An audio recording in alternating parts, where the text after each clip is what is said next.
نفرت و محبت کی شعاعیں خود بخود انسان تک پہنچ جاتی ہے۔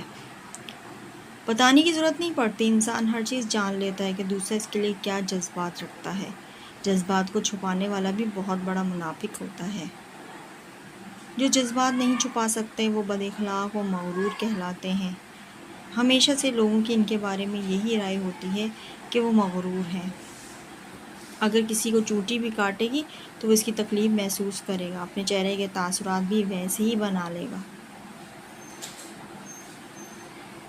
اس کا مطلب اس نے اپنے جذبات کا اظہار کر دیا، اور جس نے اپنی تکلیف کو چھپا لیا، سمجھو اس کے دل میں تو جذبات ہیں لیکن چہرے سے عیاں نہ کرنے کی اداکاری کمال کی ہے۔ اور بعض لوگ ایک تکلیف کو جھیلتے جھیلتے مضبوط بن جاتے ہیں اور ان کی تکلیف ان کے چہرے سے عیاں ہی نہیں ہوتی۔ یہی زندگی کے رویے ہیں جو بعض کو تو مضبوط بناتی ہے اور بعض کو کمزور بناتی ہے۔